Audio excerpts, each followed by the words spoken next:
Of Atlanta authors, your host for today's program, and we're so happy to have you here with us. Welcome to today's Atlanta Yeah, they authors. can't hear. They can't? Yeah. Super. It's working, but you need to speak up a little. Oh, okay. Welcome to today's Atlanta Authors Series event featuring Robert Gwaltney in conversation with Lo Patrick. Robert was named Georgia Author of the Year for first novel in 2023. His new novel, Sing Down the Moon, which I really enjoyed, was released March 3rd. The story follows 16-year-old Leontine Skye, who longs to escape Good Hope, a barrier island off the coast of Georgia, and the cursed inheritance that bonds her to it. Lo Patrick was a former Atlanta author who specializes in Southern suspense novels. Atlanta Authors has been holding author events at the Roswell Library, the Cultural Arts Center, the Roswell Adult Recreation Center, and virtually for the last 17 years. The list of more than 70 authors we have hosted is impressive. And I want to thank the Atlanta Authors Committee, the members. Will you stand up when I call your names? Lou Conti, Debbie Weiss, Deanna Smith isn't here today, Diane Stevenson, Kathy Chiappi, George Weinstein, he's not here also. He's with Atlanta Writers Club, Judy Stanton, and the owner of our favorite local bookstore, which we're happy to report is, after a devastating fire, is open again. So we hope to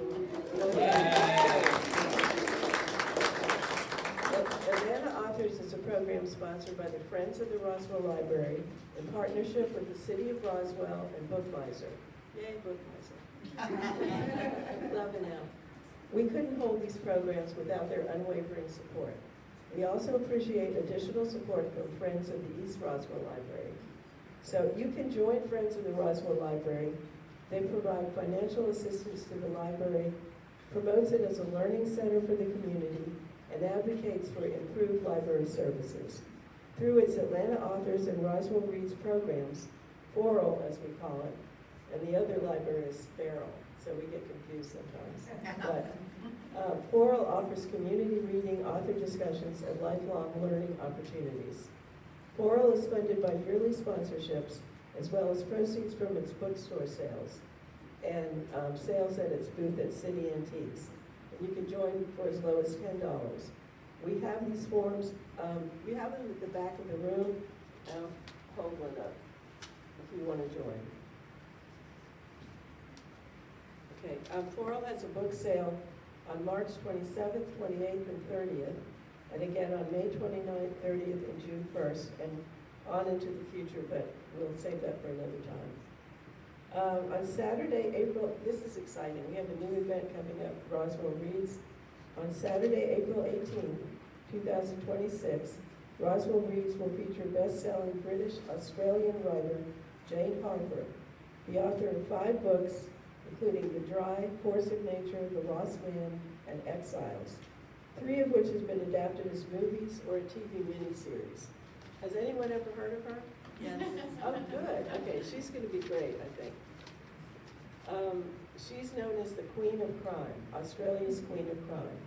She'll be discussing her new book, Last One Out, I've read that also, at the Roswell Adult Recreation Center at 830 Grimes Bridge Road in Roswell, Georgia, at 2 p.m.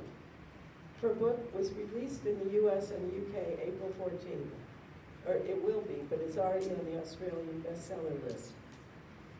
Harper is a master of the crime novel. She's dedicated her latest novel to all the passionate and highly knowledgeable librarians and booksellers who have helped not only her, but many of us develop a love of reading.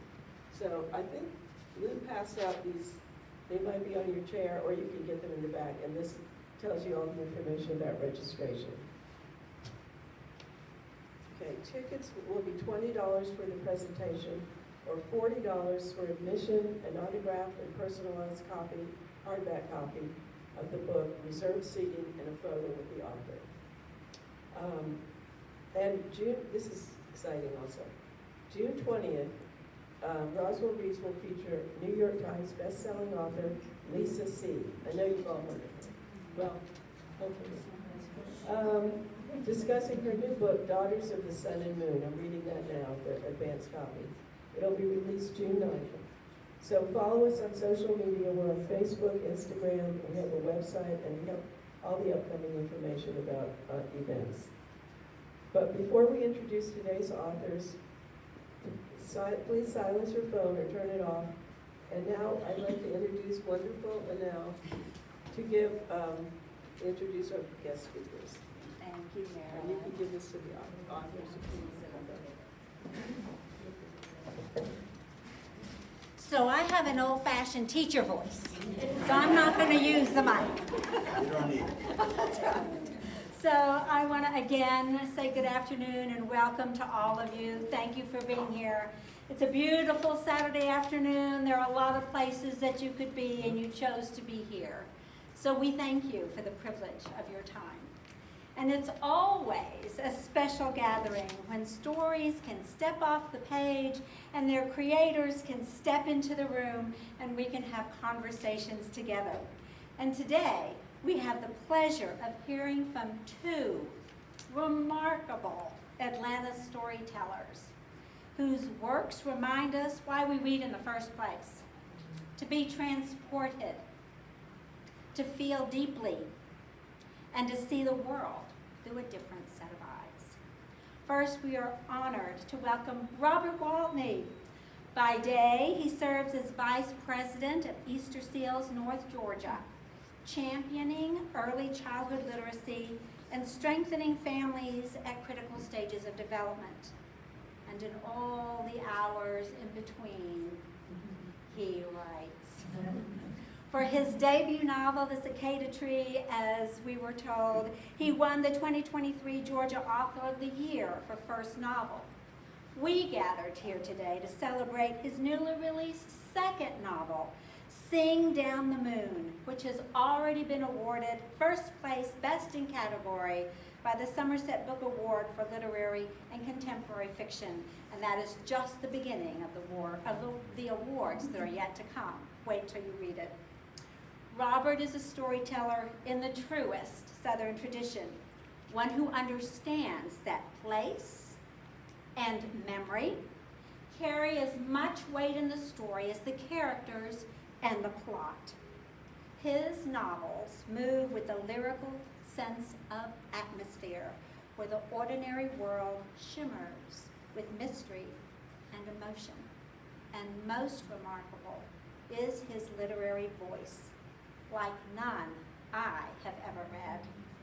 Robert gives us layered narratives filled with secrets, longing, resilience, distinctive language, and the quiet magic that lives in the spaces between truth and legend. His writing reminds us that the past is never truly past. Its fragile threads bind families across generations, shaping who we are and who we might become.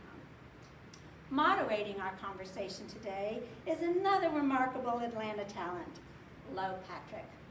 Lo comes to fiction writing circuitously.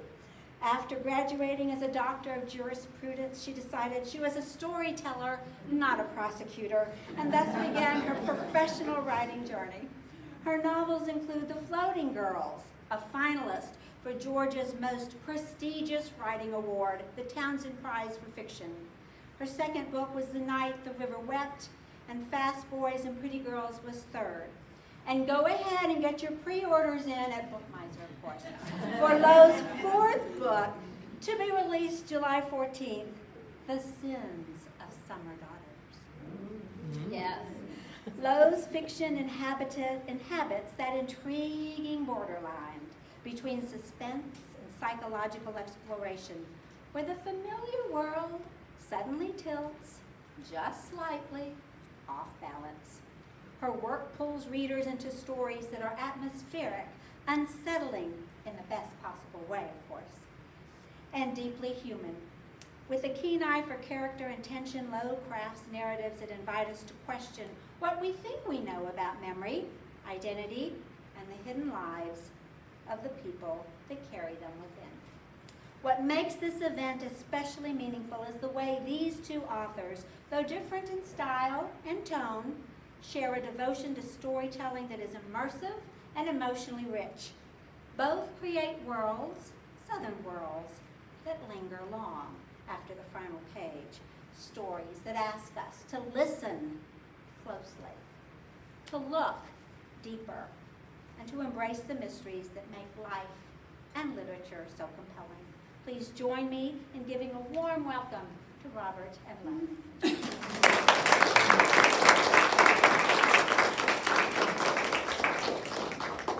I'm gonna have to record that intro and play it. Just getting out of bed. I know, that was just beautiful. That was lovely. I don't know if I can live up to that kind of thing. If you can't hear me, tell me, but I'm not yellow. So can everyone hear me with my regular speaking voice? Okay, I'm very loud in the microphone. So, you ready to get started? Can you hear me okay? Okay, I'm not nearly as loud as Love. I can get louder. Do a Zoom call with me and you'll be like, oh my God, turn the volume down. So, I had the pleasure of meeting, I call him Robert, at the, was that the first time we met? Georgia Writers Museum. Okay, I was gonna say maybe at Emily Carpenter's book launch, but we met before that at the Georgia Writers Museum. And I was immediately captivated by him, and I had his book, The Cicada Tree, in a stack at home, like to be read. And once I met him, I'm like, well, I gotta read the book. Like I can't, this is gonna go to the top of the stack. And to say that I'm smitten with his work would be an understatement. And this book, okay, well, I won't. So Sing Down the Moon, his second book, is the most lyrical, literary, traditional in its lack of traditionalness book that I have read in 20 years. It is like a book that you used to read. I'm going to read a review later where he's compared to Dickens, which, okay, I wish I'd been the one to say it first. It's like early Capote, Tennessee Williams. It's the kind of literary fiction that if you truly love to read, then you will love this book. And you better love it, because then I won't know what to do with you. So, if you don't. She'll prosecute you. I'll prosecute you. Yeah, I can still prosecute you, with the authority of myself. So with that said, I am genuinely, sincerely a fan of Robert, and genuinely and sincerely a fan of this book. I kept texting him while reading it, and I told my husband a number of times I would be reading, and this is literature. I tell my husband, this is literature. And I think it's been a really long time since I've read something that I would truly, and I'm not putting down anything that I've read. I actually don't read a lot of modern books anyway, or contemporary books. It's been a long time since I've read something that I would call literature. And so it is the highest compliment that I can give you. So I wanted to start with, I'll let you pick, either the atmosphere, your setting, or your characters, because both are so obviously crucial to the story, but they have such distinctive voice. All of the characters, and I'm going to sound like I'm from California, I only lived there for 7 years, but have an aura about them, and they are so unique.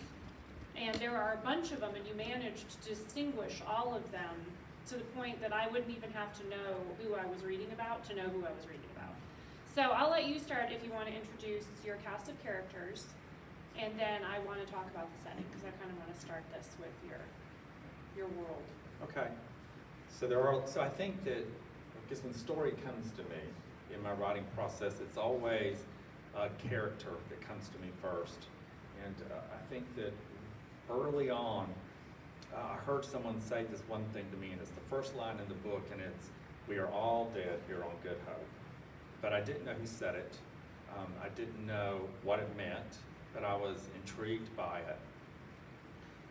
I labored for a very long time trying to figure out who would tell the story.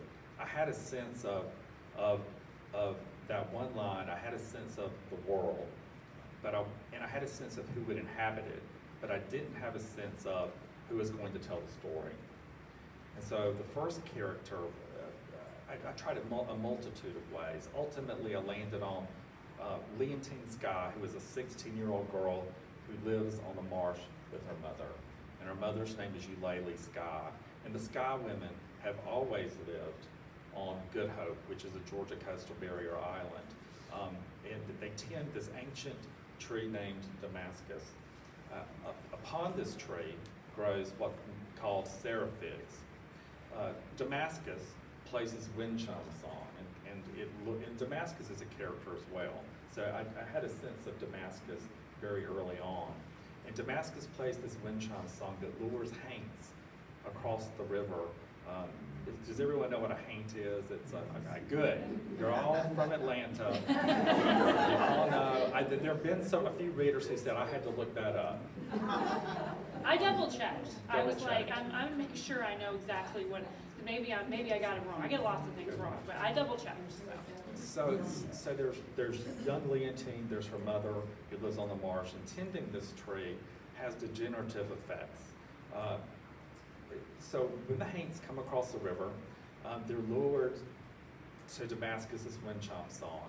And on the tree grows these things called seraphigs, and the haints are attracted to them, and they wheedle their way into these figs like a bee might wheedle their way into a fig.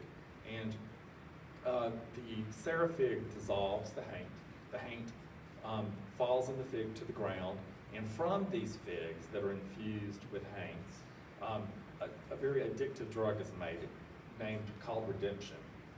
So you've got Leontine and her mother making redemption. One of the things, though, from the very beginning of the book is that Eulalie Skye is falling apart before Leontine's very eyes. And one of the things that Leontine knows from the get-go is that she does not want to be like her mother, and she wants to get the heck off of Good Hope. So I had this vision early on when I was trying to figure out who was going to tell the story. And I saw this young, tow-headed blonde girl with this tumble of hair to her waist, standing outside a window looking up at Morningstar, this unfinished octagonal home. And I was standing there with Rebecca and Avery Longwood, 16-year-old twins who grew up alongside Leontine. And Leontine was off in the distance, lit by this celestial oddity known as the Forever Moon. And she's missing a hand, and under her arm she's carrying a rusted dented coffee can within which she carries her hand in. Her hand is named Mirabelle, and I know this all sounds peculiar. I love listening to you because it's just so. But it will make sense by the end of the book. So she was tossing pebbles up, at the window. She was a girl that was wanting to get in, and I knew that girl. And so it was in that moment I thought, gosh, that is who the story belongs to. And I didn't know a lot about her. I only knew that someone whispered, "We are all dead here on Good Hope." I knew that she was a girl that wanted to get in. I knew that she was missing her hand. Why in the heck is she carrying her hand around in a coffee can? And why is that hand named Mirabelle? And she also carries a little albino marsh rabbit in her apron pocket. So character came to me first. And it's, I guess initially, when the readers dropped into this world, and I do sort of disorient the reader and drop them into this peculiar world, you got to get your bearings. So you do learn very early on Leontine, Eulalie. The twins, Rebecca and Avery Longwood, have nicknames. Rebecca is referred to as the Blue Heron, and Avery is known as Fiddler-Crab because he has nervous tendencies. So that's sort of the primary cast of characters. There are peculiar casts that come in and out. There's someone known as the Singing Prophetess. She is an individual who comes across the river. She takes the redemption. She sells it through the back flap of a revival tent. So you'll get to know a little bit more about her as well. And then there are these nephews of hers, Lazarus and Josiah, who are always changing. You know, and no one seems to know why, but it's always a different set of boys who make their way onto Good Hope. Always a different set. And so, of course, there's lots of mystery, there's lots of memory along the way. I mean, that is, I'm telling you, the kind of imagination, and he pulls it off. Like it's, you are disoriented when you start reading the book, but it's like your redemption. It's a very addictive sort of disorientation. Like you are so eager to get deeper and understand. And the lyrical quality of the writing, like I said, is like, I mean, even your opening line. And you have so many lines like that in this book it's poetry. So I asked Robert if he read a lot of poetry. And don't let that scare you, because I don't like poetry. I mean, I don't like dislike poetry, but I don't read a lot of poetry. I'm not drawn to Are there any reading poets in the room? We apologize. Yeah, I'm sorry. I make myself, like I'm a writer, but I just don't like poetry. But I don't read a lot of poetry. I'm not drawn to reading poetry. But this is very poetic. It's just beautiful. Okay, so now Good Hope and your setting. And I know that you are from Southwest Georgia, and this theme of wanting to escape where you're from and who you are, I think is a common theme in Southern literature because of the rural nature of a lot of where we're from, and that people are always thinking that they're going to go to something bigger and something better and change. Can you talk about the duality of that feeling in the novel, the push and pull with this character wanting to get the hell out of Dodge, but also feeling that, I don't want to say comforting, but the familiarity that keeps her there and the family bond that she has with the place that she's trying to leave? Sure. So I grew up in rural Southwest Georgia, a town called Cairo in Grady County. Y'all heard of, Cairo? Our football team's the Cairo syrup makers. My mom and dad still live there. I think that, I relate to Leontine in that, as a young person, you don't really realize the rich heritage that you have around you. And I think for a very long time, I wanted to detach myself from my Southernness. And the truth is, I wouldn't be the person I am today. I wouldn't be the writer that I am today if I hadn't had those early experiences, good and bad, growing up in a rural Southern town. And I think that, as I've gotten older, I think part of that conflict and why I write Southern Gothic is there's this, I'm torn, because there's the South I love and there's the very troubled South and the very troubled past. And I think that, I'm drawn to the Southern Gothic because, you're able to explore that fine line between what people think of the South. People have very romantic notions about it.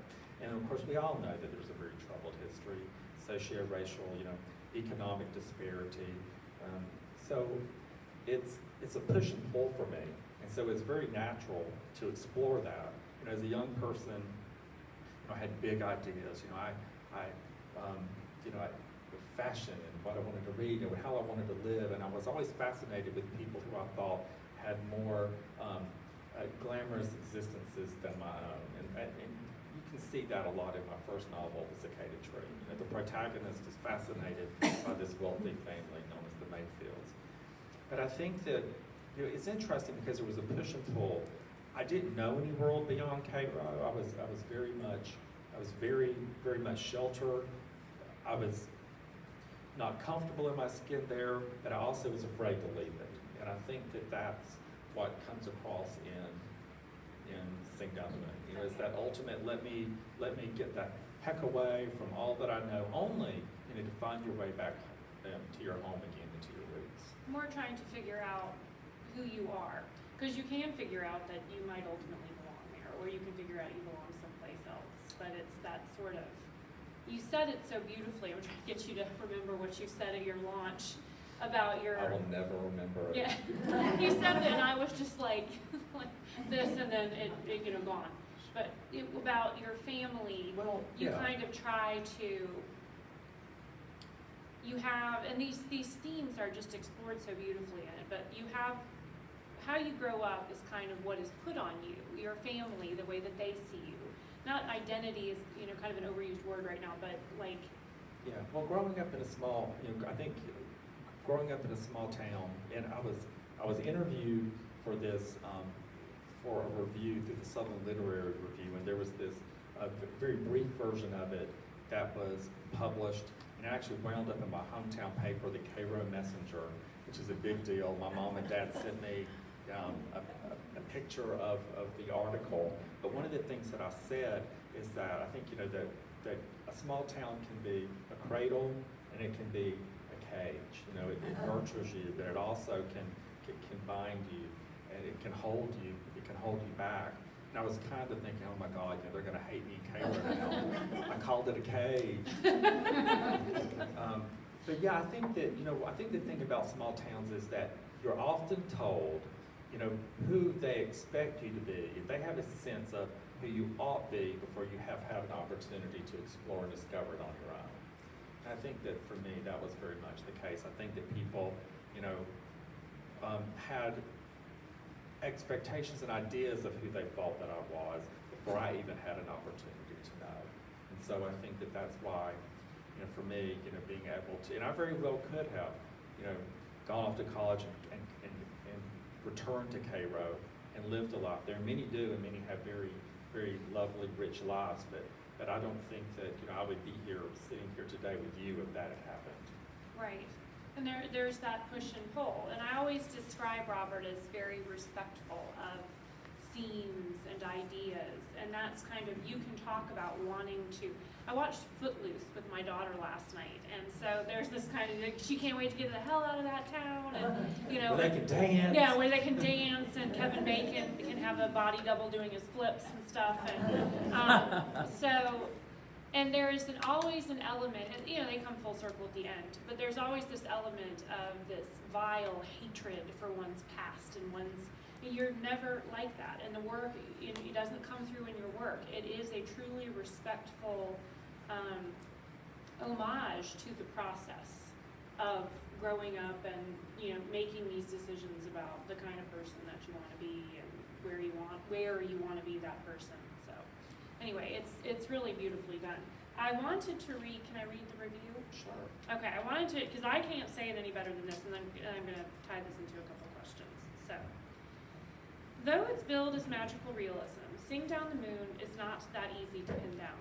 It contains elements of folklore, horror, camp, domestic thriller, poetry, and high fantasy that defy genre. It evokes Francesca Leah Bloch's Dangerous Angel series as much as it does Gulliver's Travels, and speaks to Samantha Schweblin and Jessamine Ward as much as Gabriel Garcia Marquez and Charles Dickens.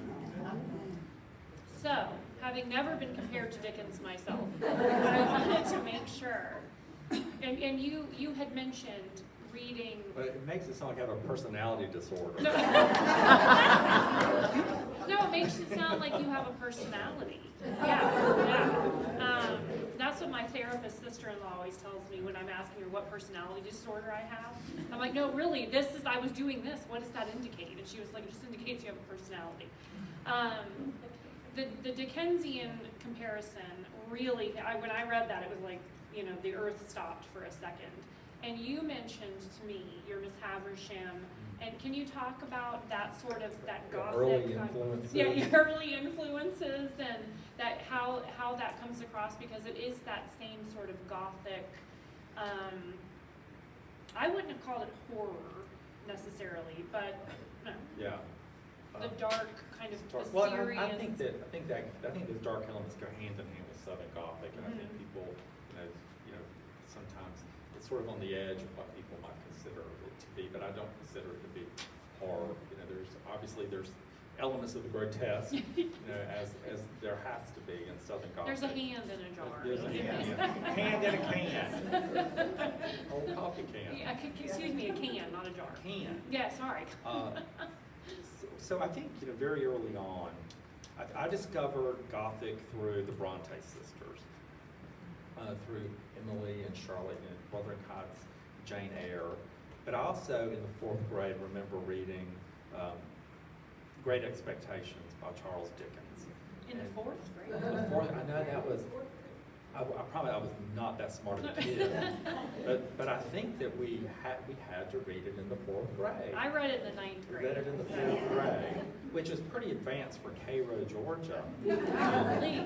But I remember reading it, and I remember being fascinated by Miss Havisham. She is my all-time favorite Gothic character. And for those of you who aren't familiar with Miss Havisham, and she is a jilted bride who was left at the altar.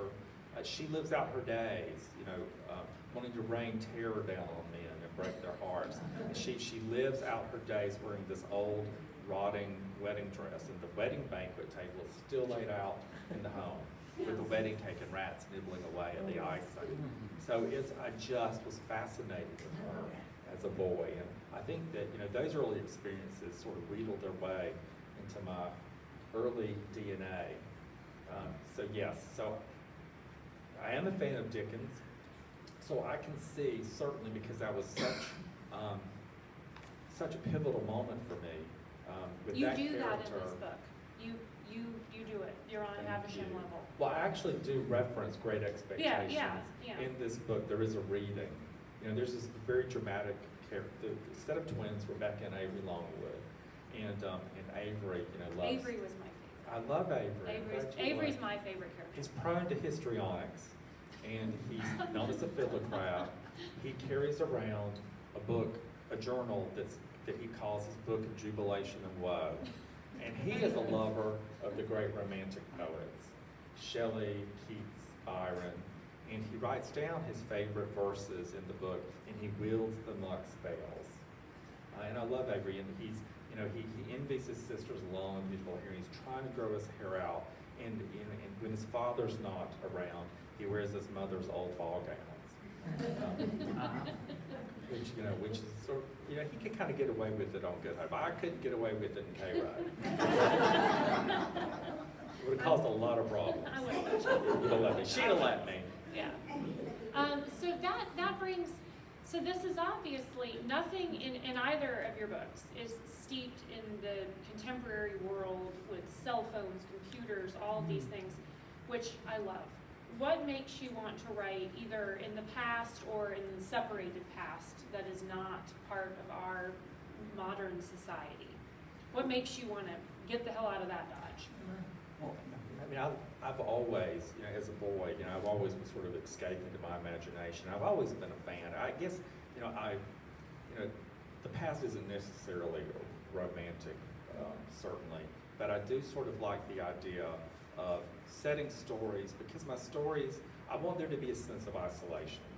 And for me, I think that it would be very hard to set a story in contemporary time, cell phones and all of that. But I want my works to sort of take place in these liminal places, these liminal spaces, and I'm drawn to that. And it's easier, I think, to tell the stories that I do by not setting it in contemporary time or place, to be able to put them in a world apart. And I think that also helps raise the stakes for the protagonist who's living in that world, especially for a young person in a coming-of-age story who is wanting to escape, or at least they think they want to escape. I like that otherworldly quality that apart from. And what I loved about it taking place on a Georgia coastal barrier island is that it is surrounded by the marsh, a river, and the sea. They're very isolated. Yeah, very isolated. There's just this convergence of tide beneath, the forever moon which hangs above Good Hope. So I like it being apart from is the isolation, and it's just the poetic nature of a Georgia coastal barrier island. It's such a beautiful place, and the ecology of such a place, of the marsh, is remarkable. Yeah, and it's so well captured, and all of your, I think it's important to, all of your names that you give things, and these, like the fiddler crab and all, they're so,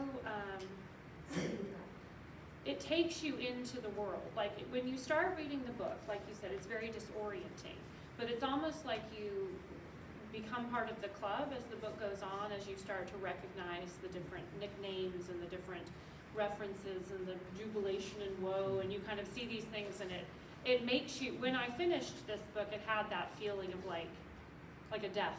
You know, when you've read a really, really immersive book, when you close it, it's sort of like you can't get that back.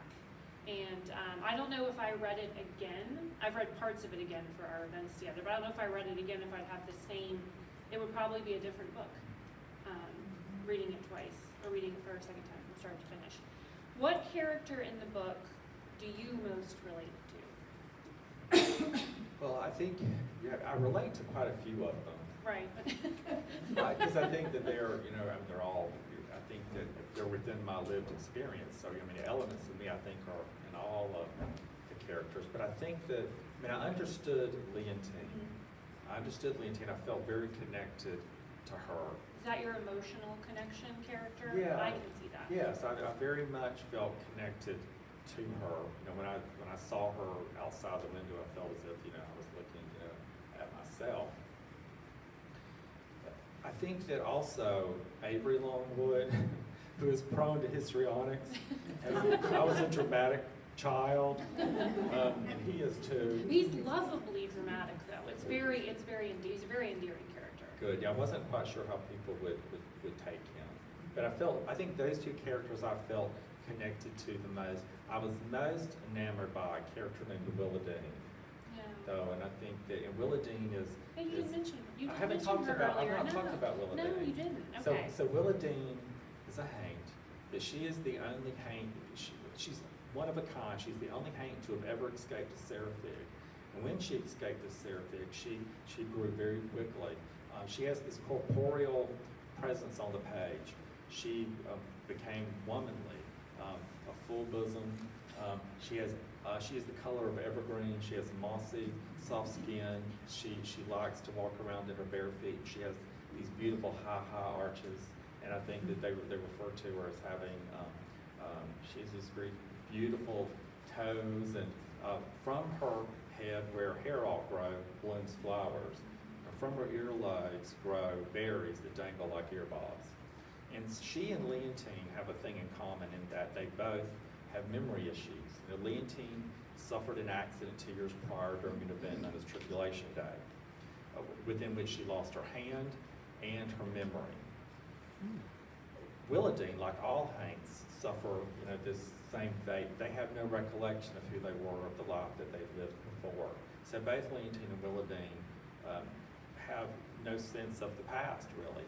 And Leontine has to rely on the recollections of who she was through the lens of Rebecca and Avery Longwood, this set of twins that are on or about her own age, around 16. Well, I want to ask you this. Do we serve memory, or does memory serve us? Oh my gosh. Go, in That's a good question. 500 words or less. No. Oh my God. Because memory, I write also a lot about memory, and I'm totally fascinated by the role of memory in personality, in what you do, and so are you served by your memories to kind of do the mental gymnastics that it takes to live the life that you want, or are we subservient to our memories of how things happened? And I think in many ways, I think we're subservient to memories. I think that we're held captive by them. And Kimberly Brock said this really fascinating thing in her book, The Fabled Earth, came out. She has a belief that all stories are ghost stories. And I think that's really true, especially when stories are rooted in memory. Because I mean, memories, are ghosts, they haunt us. The older that I get, and the more haunted I become by memory. So I think that to some degree I am subservient to memory. yeah. Did I pass? Great answer. Great. Can y'all leave? We're just gonna get some bourbon, and I just want to go deep into this. Well, so that was something that we talked about the last time we met, was the role of myth and legend and those things in this book, and also Cicada Tree as well. What draws you to that in your work? I cannot be tethered to anything that is true, like any sort of fact, or I always have to just make everything up from scratch. But you honor a lot, and what draws you to that? Well, first of all, I think, I said this recently to another writer, an author named Susan Gray Gilmore. She just won the William Morris Prize for Southern Fiction for her book, Curious Calling of Leonard Bush. And I said, I feel like I can write a really good story, and I know how to do it, but I don't feel smart enough to tell people how I do it. I know that You're sounds smart. peculiar, but it is. But I think that why is the sky blue? Why am I trying to do this or that? It's a hard question, but I think and I've thought about it because I knew that I would be asked these questions along the way. But I think that in the South, faith and folklore, myth live side by side with one another.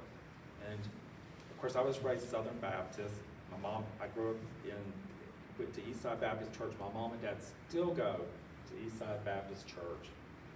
And I think that it made a huge impression on me those early years. There's a Gothic nature to the way that a Southern preacher will give a sermon, a very theatrical way as well. So I remember being greatly impacted by those early years, both good, and bad, but positive and some negative experiences along the way. There's really so that's knitted into my DNA. I can't really turn loose from that. And then there's myth as well. There's mythology sits side by side in the South. I think mythology, folklore is a way that you can discuss, you can veil truths, and you can say things through folklore that might be challenging to say out loud with the platter of truth. That was so well said. I hope know. someone wrote that down. That was really well said. And I think that that's sort of what I try to do, but I don't know, but I don't consciously do it. I don't set out and say, I set out to say I'm going to try to tell a really good story, and and I know it's going to be coming of age, and it's going to be from the point of view of this person, and I know that I know the beginning, and I know the middle and the end, and I have a sense of what their character arc will be. But for me, it sounds woo-woo. The subconscious and the unconscious is so much at play when I do what I do that it's not until I'm at the other end where I really have a sense of why I did what I did. And I will be discovering things about this book a year from now. Things that a reader will say something to me that their attention was drawn to. It will draw my attention to it, and I will be stunned. Yeah. I will. And I think that for me, it's a learning experience. I'd say probably a lot of money on therapy by writing. What you can discover about yourself in the process of writing is remarkable. Or what you really think. Or what you really think about the world. Yeah. This is a story of, I think when you want to, if someone asks me, is there a modern sensibility to this story? I think that I would say this: it is a tale of generational trauma. It's a story of addiction, inheritance, of identity. It's about the legacies that we inherit, the ghosts that we carry, and really, what it costs to break free of all of those things. But it's done. It's so poetic in how it's done. It is all of those things, but it's not like watching an episode of like Rehab or something. So it's like you can, it touches on all of those themes, and you could apply it to anything. Like the more we're talking about it, the more I like it. It really is a work of art, Rob. I think I interrupted you. So were you trying to say something else where I bulldozed in? No, Okay. that was good. I think, but I don't know why things happen the way that they do. I said this recently. Someone, and I told a lie. I think I told a lie at Poe and Company bookstore the other night. They called me. Did they? Yeah. And I made this proclamation that they said, "Well, what do you hope to accomplish?" And I said, "Well, I don't set out to make art, because I felt like that was really arrogant." But I was thinking about that this morning when I was having my coffee, and I said, "Yeah, I kind of do want to set out and create art. I do, because I think that for me, it's a quest to find beauty in the world, and I think that we all, from a vanity perspective, want to leave something of ourselves behind in the world." Yeah. So I do. You do. I do want to create Yes, you art. do. I do. I just want to tell a good story, but I want to do it all. You know, Yeah. I want to be able to write a story that on the surface people enjoy, but for those people who want to dig and excavate the layers, that there is that for them as well. And that's what I hope to do, and I hope it doesn't sound arrogant.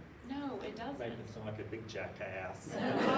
I'll call them later and say it wasn't a real I didn't lie. mean to lie. Yeah, we all say, like, are we recording this? I hate, because I always say at least 14 really stupid things in all of these, and so they'll come back to haunt me at some point.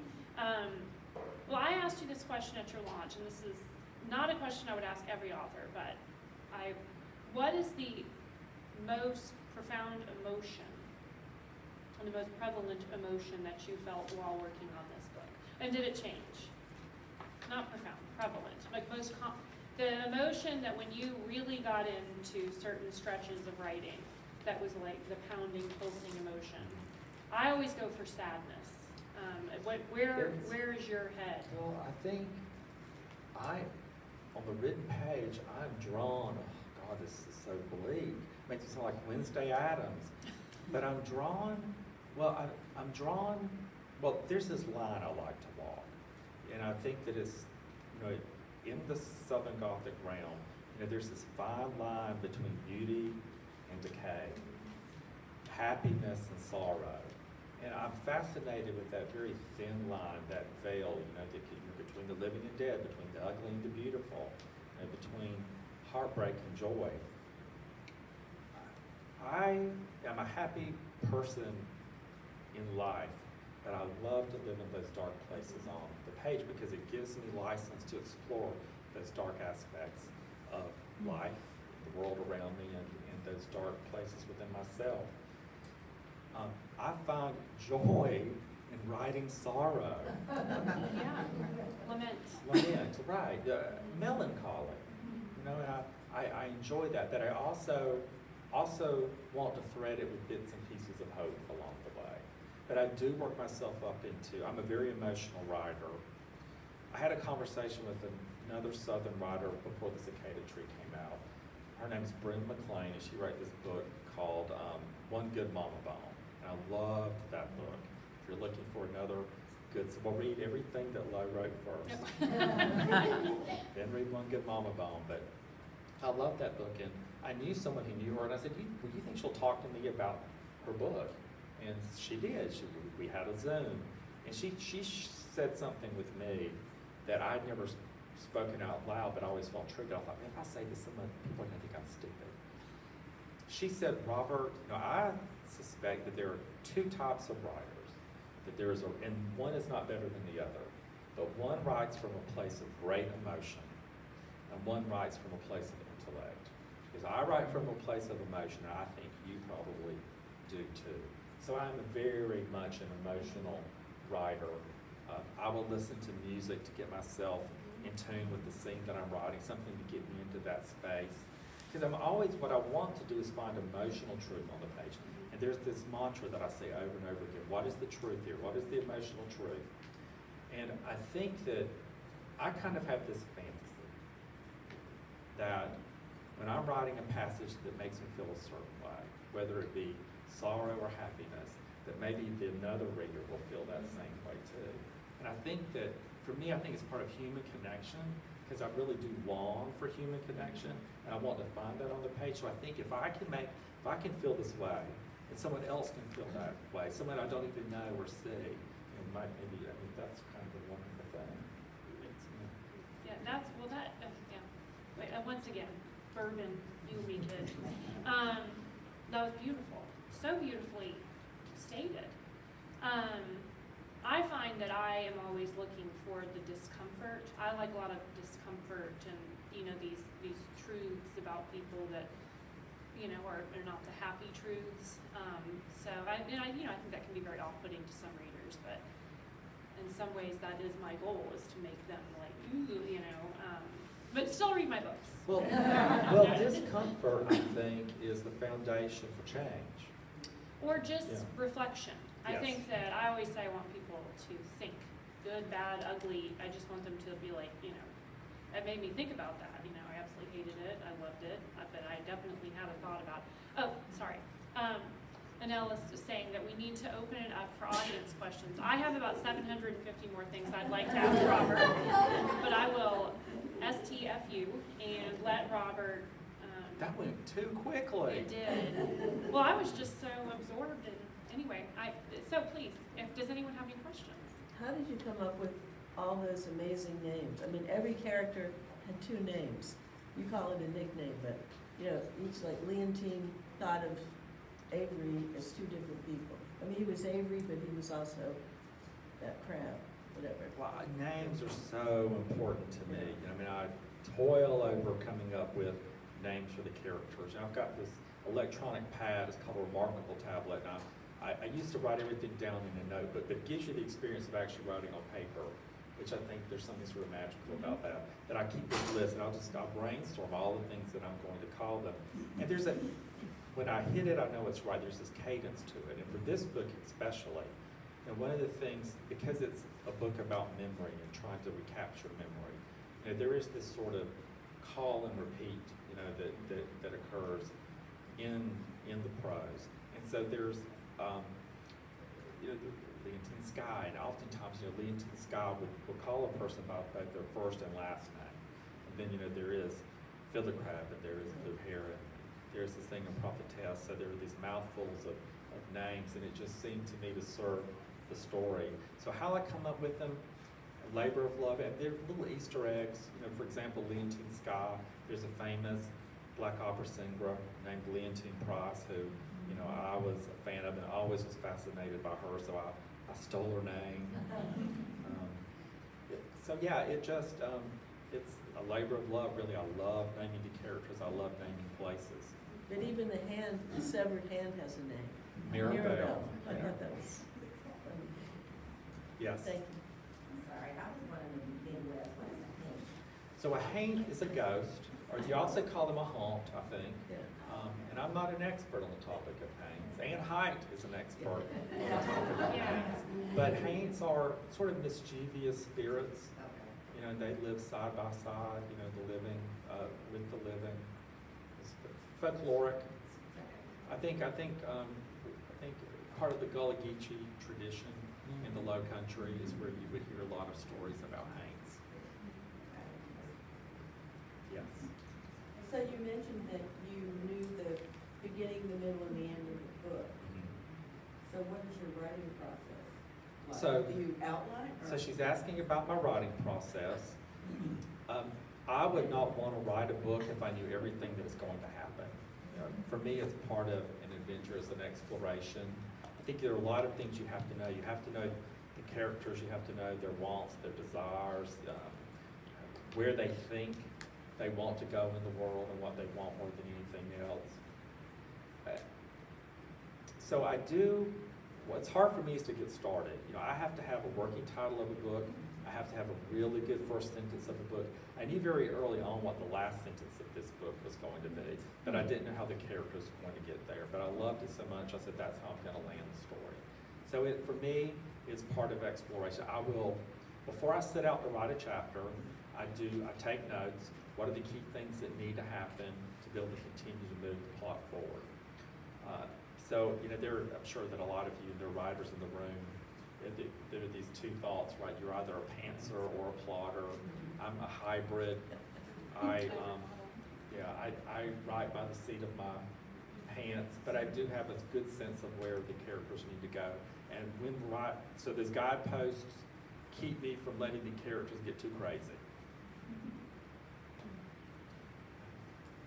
So first of all, I have a comment that you need to send your book up to the New York Times puzzle writers, because my husband and I play spelling bee every night where you find the words, and Hank was not allowed.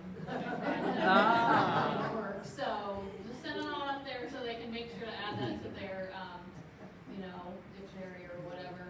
And the second question is, since you have a full-time job, what, where do you fit writing in? I mean, you fit it in wherever you can, but do you have like a certain schedule or a certain goal per day, or do you have certain days, or kind of how do you fit it into your life? Like, Yeah, so writing schedule and, and so a lot of writers, have day jobs, and I have a day job because I like food and clothes, and electricity.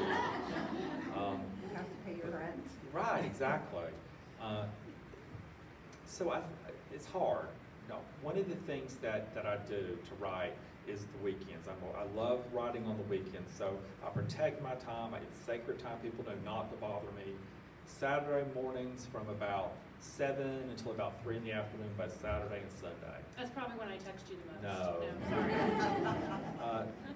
And when I'm really in a groove, I'll get up about 4:30 in the mornings during the work week and write from 4:30 to 6:30 before I have to get ready and go to work. But that writing during the week is hard for me because I always have going to work hanging over my head. So, but I can do it. It's hard, but I love and my cherished writing times the weekends. I'm a weekend writing warrior, and I can't just write anywhere. The way that I write has evolved. When I first started to write, it had to be in complete and total silence. Then I was able to graduate to being able to write in coffee shops, and I kind of like the sense of having the world whir about me. It was a comfort in that, because writing's lonesome. But then the pandemic came around, and then I got settled into writing into my writing space. And so that's where I love to write now. So that's where I'm writing. And what I like about that is that I can roll out of bed, wash my face, brush my teeth, but I don't have to worry about travel time. I don't have to put real people clothes on. I can just wear my sweats. So that's sort of how I managed to pull it off. Yes? To keep the haints out of your house, you should paint your front door blue, or if you have a porch, the ceiling. The ceilings. Right, you hang blue. So if you've not heard, if you're from the South, you probably know the significance of that. It's almost a Tiffany box shade of blue, kind of a robin's egg blue. But it's haint blue, and it's supposed to disorient the haints.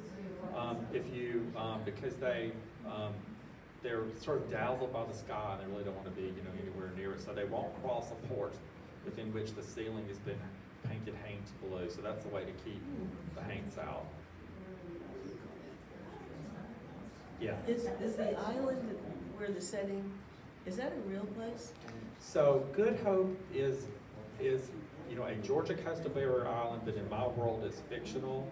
I based it loosely. It was inspired by Cumberland Island, and the marsh was inspired by my stay when I was doing the Pat Conway residency in Beaufort, South Carolina. I stayed in a cottage, and it overlooked the marsh. But I thought of Cumberland, and Good Hope actually is the name. This really small southern place, maybe an hour outside of the city, and I rented a cabin there in Good Hope when I was finishing the Cicada Tree, so it has emotional value to me. I said, I'm going to write a book. It's going to take place in Good Hope. Thank you. Yes. Will there be a third book, Robert? So I'm working on a third book. If you break a book up into 3 parts, I'm a third way done. Thank you. Do you have a title? The working title is All the Kingdoms of the World, and it's a biblical allusion. There's this moment in the Bible, I think the devil is up high on the mountain, and he's telling someone, look out, across the world, if you serve me, you can have it all. You can have all the kingdoms of the world. Any other questions? Yes. I was just gonna say, I think 3 things. First of all, you mentioned Brenda McLean, and I just wanted to let you all know, you who are writers, that she's actually doing a writing workshop. Yeah, Carrollton. Yes, at Carrollton at the end of this month. It's a whole day, I believe. And she's fabulous, it's fabulous, and you can go online to the Carrollton Book Fest if you're interested. Second thing, I was just gonna piggyback on what you all said. When you start to read Sing Down the Moon, just be prepared. It is very, very atmospheric, it is very beautiful. Read it slowly. You will savor the sentences and read them over and over and over again and wonder, how did you put all this together? And the third thing I was just going to ask, you mentioned your new book in the works. I know, Lo, you have one coming out July 14th. So So can you tell us a little bit about yours with that wonderful title? Yes, The Sins of Summer Daughters. It is also an exploration of memory. It's about a grandmother whose granddaughter is accused of murdering her boyfriend. And it sends the grandmother in kind of a memory spiral into her own youth and some tragic events of her growing up time. It's set in Middle Georgia, which I checked. I think I did Middle Georgia proud, meaning that I probably didn't, because I usually do like to sort of bring out the dirt in any location that I'm writing about. And it's I think that's probably all I should say.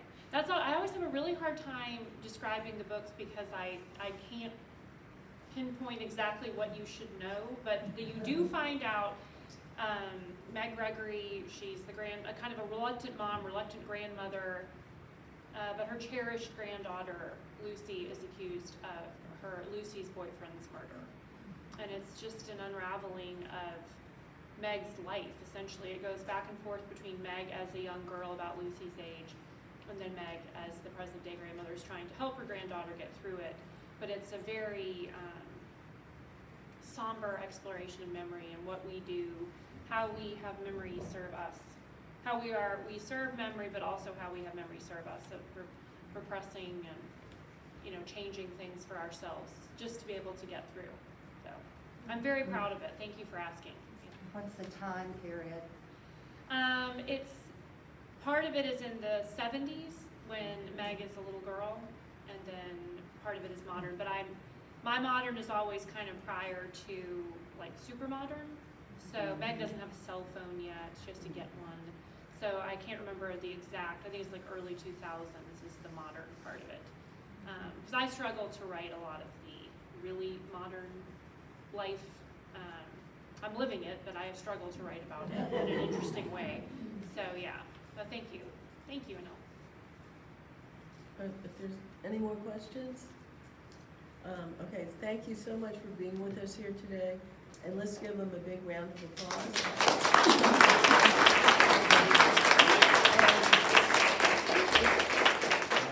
If you're interested in purchasing a signed or personalized copy of each of the author's books, you can go visit Anil in the back of the room, and she collaborates with us to bring you all these in-person events.